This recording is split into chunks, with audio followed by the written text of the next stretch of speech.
जय हिंद दोस्तों, आज हम बात करने वाले हैं भारत के मशहूर वैज्ञानिक नंबी नारायण जी के बारे में। थंबनेल पर आप लोग देख चुके होंगे, एक टैगलाइन है कि आज होता इसरो नासा से भी आगे, यानी नासा अमेरिका की जो स्पेस एजेंसी है उससे आगे आज हमारा इंडियन स्पेस रिसर्च ऑर्गेनाइजेशन होता। क्या ये बात सच है और कितनी सच है, इस बात के बारे में बात करेंगे विस्तार से। और कौन है नंबी नारायण, उनकी क्या कहानी है। और कहते हैं कि कभी भी कोई भी देश महान तब होता है जब उस देश को महान बनाने वाले लोगों को याद किया जाए, और इस बात को हम प्रमुखता से रखते हैं कि कौन वो लोग हैं जिनकी महानता की बात हम आज करने वाले हैं। हम लोग ऐसे देश में रह रहे हैं जहां पर सड़कों के नाम उन लोगों के नाम पर हैं जिन्होंने इस देश को लूटा है, और ऐसे महान लोग जिनकी देशभक्ति इतनी बड़ी थी देश के प्रति कि वो देश के सामने तक नहीं है। तो ये हमारी ड्यूटी बनती थी कि उस सच को आपके सामने लेकर के आए और हमारे छात्र उसके बारे में एटलीस्ट जाने, और सभी लोग ऐसे लोगों के बारे में जाने। तो हम बात कर रहे हैं किनके बारे में, नंबी नारायण के बारे में, जिनको 2019 में पद्म भूषण पुरस्कार आपका सरकार द्वारा दिया जा चुका है। तो ऐसी क्या विशेषता थी, ऐसी क्या बात थी, आप देखेंगे।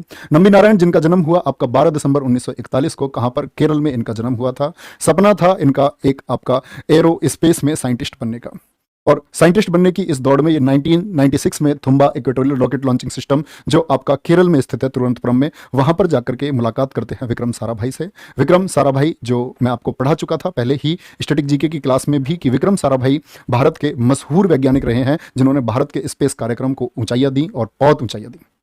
तो कहते हैं कि ये जो आपके सामने है नंबी नारायण, इनको इसरो में बोलते थे कि ये विक्रम साराभाई के सिर्फ बेटे हैं। हालांकि उनके बेटे नहीं थे ये, लेकिन वो बहुत प्यार इनसे कहते थे। इसी वजह से, उनके प्यार की वजह से, मतलब उनकी तरफ से इनको खुली छूट थी, काफ़ी विश्वास करते थे वो नंबी नारायण में, क्योंकि इंटेलिजेंट बहुत थे। तो उनकी मुलाकात होती है आपकी 1996 में, और विक्रम साराभाई चाहते थे कि उनका कोई छात्र आईवी लीग में पढ़ाई के लिए जाए। ये आईवी लीग क्या होता है मैं आपको बता देता हूँ। आईवी लीग में अमेरिका के बड़े कॉलेज हैं, और उन बड़े कॉलेजेस में जो 8 कॉलेज हैं, जिन 8 कॉलेजेस का समूह कहलाता है आपका आईवी लीग। आईवी लीग में पढ़ाई के लिए जाते हैं। आईवी लीग में कौन कौन से कॉलेज आते हैं आपके, ब्राउन यूनिवर्सिटी है, कोलंबिया है, कॉर्नेल है, डार्टमाउथ है, हार्वर्ड है, प्रिंसटन है, आपका पेंसिल्वेनिया है, और येल यूनिवर्सिटी है। जहां पर ये चाहते थे कि आईवी लीग में मतलब भारत का कोई वैज्ञानिक जाए और वहां पर जाकर के पढ़ाई करे अपनी, और पढ़ाई करके वहां से जो थीसिस कंप्लीट करे वो भारत के काम आए।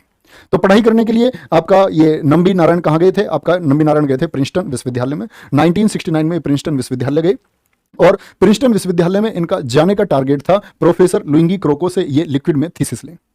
लिक्विड में ही थीसिस क्यों, तो इसके लिए आपको 2 चीजें समझनी होंगी। जो इंजन टेक्नोलॉजी है, जो रॉकेट भेजा जाता है, रॉकेट मतलब कि किसी भी सैटेलाइट को अंतरिक्ष में भेजने के लिए हम किसका इस्तेमाल करते हैं, रॉकेट का। जैसा आप दीपावली पर इस्तेमाल करते हो, दीपावली वाला रॉकेट आप सभी ने देखा होगा। सेम ही कॉन्सेप्ट है कि जब आप रॉकेट में नीचे आग लगाते हो तो क्या होता है, पीछे की तरफ आपका धुआं निकलता है, और रॉकेट कहां चला जाता है, आगे की तरफ चला जाता है। तो इसके लिए 2 तरह की टेक्नोलॉजी होती है हमारी रॉकेट को भेजने के लिए। एक सॉलिड टेक्नोलॉजी होती है, सॉलिड फ्यूल रॉकेट होते हैं, एक लिक्विड फ्यूल रॉकेट होते हैं। तो जो सॉलिड फ्यूल है, सॉलिड फ्यूल पे काम किया है हमारे देश में एपीजे अब्दुल कलाम जी ने। किसने, एपीजे अब्दुल कलाम जी हमारे देश में सॉलिड रॉकेट्स पर बहुत काम किया। यानी कि मैं अगर आपको बताऊं कि जो भारत का मिसाइल सिस्टम है, यानी डीआरडीओ जो काम करता है, वो मोस्ट ऑफ काम किस पर है, आपका सारा का सारा आपका किस पर है, क्या बोलेंगे, सॉलिड फ्यूल रॉकेट पर डिपेंड करता है। लिक्विड फ्यूल रॉकेट पर थीसिस क्यों करना चाहते थे आपका नंबी नारायण, क्योंकि जब किसी रॉकेट को भेजा जाता है, रॉकेट को जब स्पेस में भेजा जाता है, तो वो न्यूटन्स के 3rd लॉ के अनुसार काम करता है। तो नीचे जो थ्रस्ट है, यानी कि रॉकेट जैसे ऊपर उठेगा तो नीचे की तरफ उतना ही प्रेशर डालता है। जैसे आप किसी गुब्बारे को एकदम से छोड़ दो तो गुब्बारे में से हवा नीचे की तरफ निकलेगी, और गुब्बारा कहां चला जाएगा, ऊपर की तरफ। तो ये थ्रस्ट जो होता है, ये थ्रस्ट जो है कमजोर होता है आपका सॉलिड फ्यूल का, और सॉलिड फ्यूल को आप कंट्रोल भी नहीं कर सकते हैं। यानी कि लिक्विड फ्यूल इसकी एक एडवांस टेक्नोलॉजी थी, जो उस समय अगर बात करें तो सिर्फ अमेरिका और फ्रांस के पास थी। और नंबी नारायण चाहते थे कि ये जो लिक्विड फ्यूल टेक्नोलॉजी है ये भारत में आए और भारत बहुत आगे पहुंचे। तो इसके बाद क्या बोला मैंने, प्रोफेसर लुइंगी क्रोको, जो कि पढ़ाते थे आपका प्रिंसटन यूनिवर्सिटी में, और दरअसल में उन्होंने उन दिनों कॉलेज आना बंद कर दिया था। कॉलेज नहीं आते थे क्योंकि उनकी वाइफ बीमार थी। तो इन्होंने क्या डिसाइड किया नंबी नारायण ने कि ठीक है, मैं उनके घर ही जाके उनसे मिल लेता हूँ। और उनके घर पहुंच गए। उन्होंने बोला कि भाई मैंने नए स्टूडेंट लेने बंद कर दिए हैं। तो उन्होंने पूछा भी नए स्टूडेंट लेने क्यों बंद कर दिए, तो उनकी पत्नी की तबीयत काफी खराब रहती थी। तो नंबी नारायण ने उनके घर रह के उनका सारा टेक केयर किया, उनके घर की देखभाल की, उनके घर को संभाला, और अपनी थीसिस जो लगभग 3 साल में पूरी होनी थी वो 10 महीने में कंप्लीट कर ली। और ये लुइंगी क्रोको कहते हैं कि पहले स्टूडेंट इनके नंबी नारायण थे, जिनको इन्होंने रिकमेंड किया नासा के लिए। इनके पहले स्टूडेंट थे, इन्होंने किसी को भी नासा के लिए रिकमेंड नहीं किया, और नंबी नारायण को अपॉर्चुनिटी मिली नासा जाने की, उनकी आगे की थीसिस के लिए, और फेलोशिप मिल जाती है उन्हें नासा के लिए। लेकिन इस समय चिंता बढ़ जाती है किनकी, विक्रम साराभाई की। विक्रम साराभाई कहते हैं कि हमारे देश की जो प्रतिभाएं हैं वो इन बड़ी एजेंसियों ने पैसे के दम पर रख ली हैं। जैसे कि नासा में बहुत सारे वैज्ञानिक भारत के काम कर रहे हैं, आज भी काम कर रहे हैं। तो उन्होंने कहा कि भी देश की प्रतिभा किसी दूसरे देश के लिए काम कर रही है, तो वो इस बात के लिए बड़ा दुख मनाते हैं, और कहते हैं कि मेरी बात कराओ नंबी से कि अगर वो देश आ पाए, क्योंकि बहुत बड़ा पैकेज मिला था उनको, और वो अपॉर्चुनिटी इनको इंडिया में तो मिलने वाली नहीं थी। उन्होंने कहा कि हम शायद उसका एक बहुत एक छोटा सा अंश भी आपको पूरी जिंदगी नहीं दे पाएंगे, कितनी बड़ी अपॉर्चुनिटी आपको मिल रही है नंबी। लेकिन देश को मतलब अगर हो पाए तो देश की जरूरत है, और नंबी नारायण ने तभी उसी वक्त नासा को छोड़ दिया और अपने देश आ गए।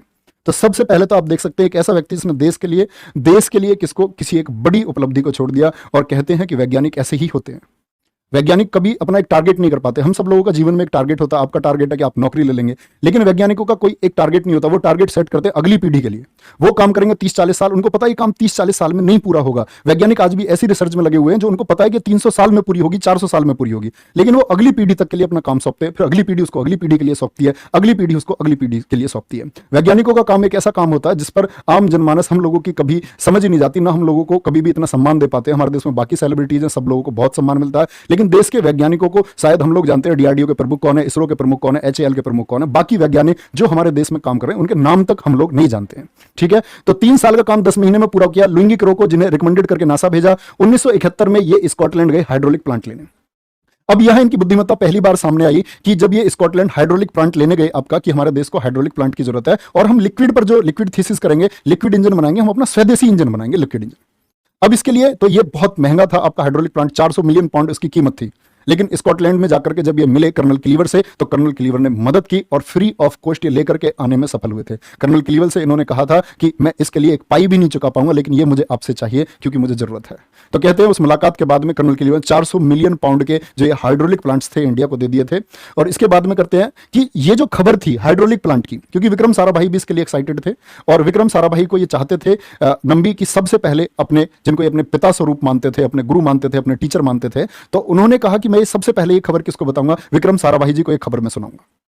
लेकिन उसी रात 30 दिसंबर 1971, दो बड़ी बातें हैं। 30 दिसंबर 1971 को ही बांग्लादेश स्वतंत्र हुआ था भारतीय सेना के ऑपरेशन से, और भारतीय सेना जो ये भारत सरकार और बांग्लादेश सरकार थी, ये परमाणु अप्रसार संधि पर साइन करना चाहते थे, मतलब साइन होने वाले थे। उसी रात एक घटना घटी, आज तक भी किसी को नहीं पता है भारतीय स्पेस कार्यक्रम को इतना आगे ले जाने वाले। जैसे सबसे पहले मैंने आपको बताया था होमी जहांगीर भाभा, जिन्होंने कहा था कि मैं भारत की तरफ एक ऐसी न्यूक्लियर दीवार बना दूंगा कि भारत पर कोई परमाणु हमला नहीं कर पाएगा। उनकी भी रहस्यमय परिस्थितियों में हत्या हुई या उनका मर्डर किया गया, किसी को कोई खुलासा नहीं हुआ उनकी हत्या किस तरह हुई। इसी तरह अपने फेवरेट होटल में, कोवलन के पसंदीदा रिसोर्ट में, कुल 52 वर्ष की उम्र में निधन हो गया आपका। किनका निधन हो गया, यहां पर क्या बोलोगे, विक्रम साराभाई जी का निधन हो गया। मतलब ये खबर जिनको सुनानी थी उनके टीचर, ये एक्सपायर हो चुके थे, और इसके पीछे क्या कारण थे आज तक किसी को नहीं पता है कि क्या कारण थे। इसके बाद इसरो के जो आपका इसरो था, इंडियन स्पेस रिसर्च ऑर्गेनाइजेशन, उसके अध्यक्ष बनते हैं आपका सतीश धवन। और सतीश धवन ने भी काफी मदद की आपकी कि भाई आप इस लिक्विड टेक्नोलॉजी के जो प्रोग्राम है इसको आगे बढ़ाएं। अब इसके लिए क्या किया गया, इन्होंने बोला कि आर्यान जो प्रोजेक्ट चल रहा है, आर्यान फ्रांस का आपका देखेंगे आप ध्यान से, आर्यान एक सैटेलाइट था जो फ्रांस में उस टाइम लिक्विड टेक्नोलॉजी पर डेवलप हुआ था। तो लिक्विड टेक्नोलॉजी में लोग सीखना चाहते थे, तो 52 लोगों की टीम बनाई नंबी ने, 52 लोगों को फ्रेंच भाषा सिखाई और यहां जाकर के सब लोगों को सेटअप कराया और चोरी छुपे सेटअप कराया। और इसी मिशन के दौरान काम कर रहे थे, क्योंकि यहां पर लिक्विड में इनको अपनी थीसिस पूरी करनी थी। और ये 52 लोगों की टीम जो काम कर रही थी, उनमें से इनका एक दोस्त था उन्नी के बेटे का देहांत हो गया, जिसकी खबर किसने सुनी, खुद सुनी थी, किन्होंने आपका बात की उनसे, आपका नंबी नारायण ने। उनके मतलब ससुर का फोन आया था कि भाई उन्नी के बेटे का देहांत हो चुका है, आप उसे भेज दीजिए। लेकिन यहां कहते हैं कि कुछ चीजें सामने आई कि उन्नी का एक ऐसा चेहरा सामने आया कि वो बेरहम व्यक्ति थे। लेकिन क्या वो बेरहम थे, या देश सेवा के प्रति उनका जुनून इतना बढ़ चुका था, क्योंकि उनका मानना था कि वापस जाने में कई दिन लग जाएंगे फ्रांस से, और तब तक ये कुछ जाकर के संभाल भी नहीं सकते, इससे अच्छा ये अपना प्रोजेक्ट यहां पूरा करें। तो क्या बोलेंगे, मतलब ये दुख के पल है जब इनकी टीम भी मतलब इनसे थोड़ा सा नाराज हुई। तो क्या बोलेंगे, आर्यान फ्रांस में जाकर के इन्होंने लिक्विड टेक्नोलॉजी पर अपनी थीसिस पूरी की और यहां जाकर के इन्होंने अपने क्या प्रोजेक्ट को पूरा किया। 1985 की बात आती है। 1985 में जो लॉन्चिंग के लिए जब ये लिक्विड टेक्नोलॉजी तो सीख चुके थे, तो लॉन्चिंग के लिए क्या सैंक्शन करे इंडियन गवर्नमेंट ने। आपको एक बात पता होनी चाहिए कि भारत सरकार के पास पहले मतलब बहुत कम फंड्स रिलीज होते थे कि वो टेक्नोलॉजी वाले एरिया में आपका फंड रिलीज करें या खर्च करने की अनुमति दे कि भारतीय वैज्ञानिक कुछ रिसर्च वगैरह कर सके। जब श्योरिटी होती थी, लगता था कि इस चीज को श्योर है कि ये लोग कर पाएंगे, तभी फंड्स आपके रेज होते थे। तो क्या बोलेंगे, 60 लाख रुपए में नंबी ने इंजन बना करके दिखाया, लेकिन स्टैंड क्या था, स्टैंड था 100 करोड़ का। इसीलिए फ्रांस गए फिर इसकी टेस्टिंग के लिए, और टेस्टिंग जब इसकी सफल हुई, ये इंजन है भारत का, क्या नाम है इसका, विकास इंजन है। बहुत कम बच्चे नाम जानते होंगे विकास इंजन का नाम है विक्रम साराभाई के नाम पर। किनके नाम पर है, अपने गुरु विक्रम साराभाई के नाम पर इन्होंने अपने इस जो सफल टेस्टिंग हुई इसका नाम रखा। और आज तक भारत का ऐसा कोई भी मिशन नहीं है, ऐसा कोई भी अंतरिक्ष मिशन नहीं है भारत का जो विकास इंजन के बगैर संभव हो पाया हो। चाहे आपका चंद्रयान मिशन हो, चाहे आपका मंगलयान मिशन हो, सभी किसकी वजह से सफल हो पाए हैं। आपका आज तक एक भी बार फेल नहीं हुआ है। आपका क्या बोलोगे, आपका विकास इंजन एक भी बार फेल नहीं हुआ है। तो समझ सकते हो किस समय इसको इन्वेंट कर दिया था नम्बी नारायण ने। इतनी बड़ी खोज। आप लोग देखो कि बहुत सारे लोग जैसे चंद्रयान के मिशन में कई बार फेल हुए, मंगल मिशन में लोग फेल हुए, लेकिन भारत ने उसको पहली बार में कर दिखाया। भारत ने उसको पहली बार में कर दिखाया था। 1991 में क्रायोजेनिक इंजन के लिए रसिया से डील की। क्रायोजेनिक इंजन क्या होता है? क्रायोजेनिक इंजन में होता है आपका जो हाइड्रोजन होती है, हाइड्रोजन जो गैस फॉर्म में होती है, उसको आपका क्या करते हैं, द्रवित करके, पहले उसको लिक्विड में बदल करके आपका, और -250 डिग्री सेल्सियस पर उसको किस में बदला जाता है, आपका गैस को लिक्विड में बदल दिया जाता है और फिर फ्यूल का काम कराया जाता है। और आज क्रायोजेनिक इंजन की अगर हम बात करते हैं तो क्रायोजेनिक इंजन मतलब भारत 2014 में इसमें सफल हो पाया। उस टाइम भारत के पास क्रायोजेनिक इंजन नहीं था। तो क्रायोजेनिक इंजन के लिए भारत ने डील की, किससे? रूस से डील की। और यूएसए क्या चाहता था? अमेरिका कभी नहीं चाहता कि कोई भी देश किसी भी प्रकार से, चाहे टेक्नोलॉजी हो या किसी भी और तरह के मापदंड में, अपने देश से बाहर जाए, यानी कि अमेरिका से आगे कोई भी निकले, अमेरिका को मंजूर नहीं है। रूस से हमारी डील होती है 1991 में, रशिया से हमने डील की और क्रायोजेनिक इंजन के। लेकिन अमेरिका ने क्या बोला कि एमटीसीआर का उल्लंघन है। क्या बोला? ये एमटीसीआर का उल्लंघन है। एमटीसीआर बोले तो मिसाइल टेक्नोलॉजी कंट्रोल रिगार्ड। लेकिन ऐसा कुछ नहीं था। हम कोई मिसाइल थोड़ी खरीद रहे थे। हम तो क्या खरीद रहे थे? हम लोग खरीद रहे थे सिर्फ और सिर्फ आपका क्रायोजेनिक इंजन, ताकि हम अपने जो अंतरिक्ष कार्यक्रम है उसको आगे बढ़ाएं। लेकिन अमेरिका चाहता था कि जो अंतरिक्ष कार्यक्रम है आपका, जो सैटेलाइट लॉन्च प्रोग्राम है, उसमें सिर्फ और सिर्फ अमेरिका की धाक रहे। तो ये वो समय है, सबसे इंपॉर्टेंट बात है 1991 का, जब सोवियत संघ टूट रहा था।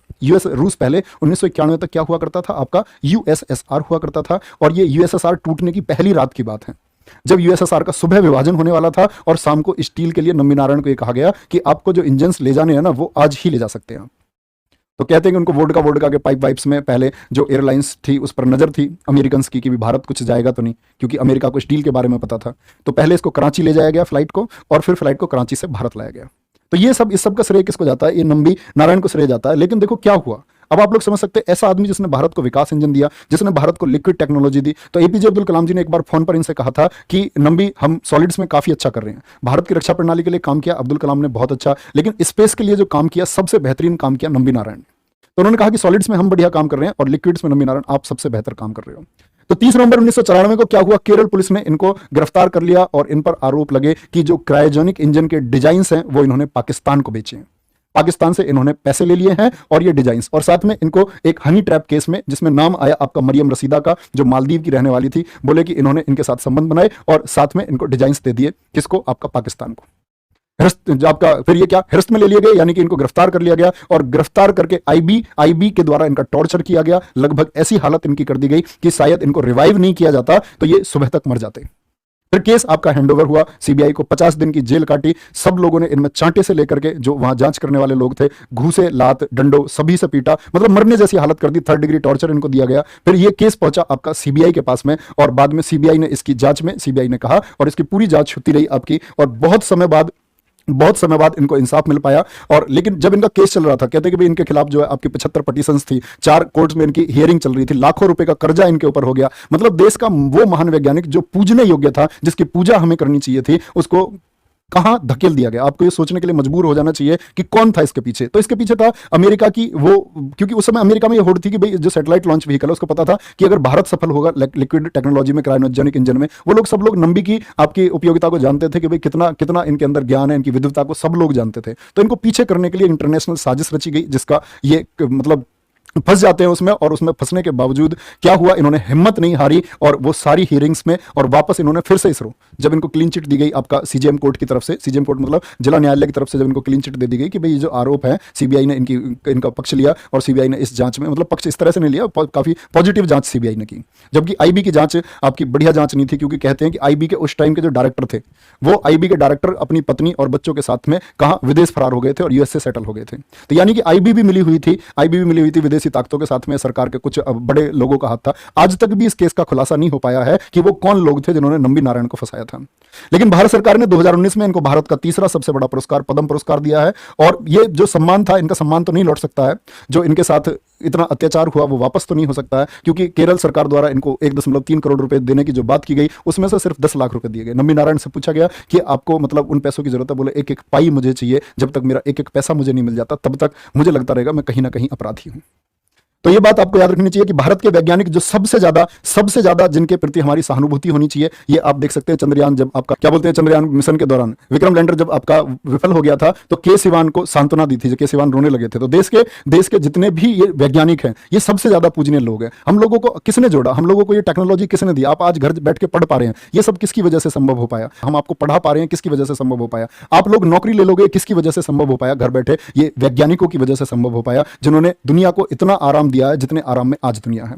तो ये बात सबसे बढ़िया इसमें थैंक यू जाता है कि इसको रॉकेटरी मूवी आई है अभी, माधवन ने मूवी बनाई है, और माधवन मतलब सैल्यूट करना चाहिए हम लोगों को कि इतने ऐसे एक नाम को ये लेकर के आए भारतवर्ष के सामने, जो छिपा हुआ नाम था सभी लोगों के सामने, और बहुत से लोग नहीं जानते हैं। यही हमारी ड्यूटी थी कि भाई हम भी इनके बारे में, इनका जो क्रेडिट रहा है देश के लिए, वो आपसे शेयर किया जाए। और सबसे बड़ी बात है कि माधवन के बेटे जो अभी हाल ही में आपका तैराकी में गोल्ड मेडल जीते हैं, विदेशी सरजमी पर दुबई में रह रहे थे अपने बेटे की परवरिश के लिए, तो एक अच्छे पिता के रूप में और साथ में देश को इतनी अच्छी इंफॉर्मेशन देने के लिए इनका बहुत सारा थैंक यू। और प्यारे दोस्त, मैं आपसे अपील करता हूं कि आप लोग हमेशा अपने दिलों में ऐसी यादों को संजो करके रखिए। आपका सेलिब्रिटी कोई बॉलीवुड स्टार नहीं हो सकता है, हाँ अगर हम कहें ऐसे बॉलीवुड स्टार तो बिल्कुल हो सकते हैं जो देश को हमसे रूबरू कराते रहे और ऐसी जानकारी से हम जुड़े रहे। बहुत बहुत थैंक यू वेरी मच। जय हिंद, जय भारत, जय मां सरस्वती।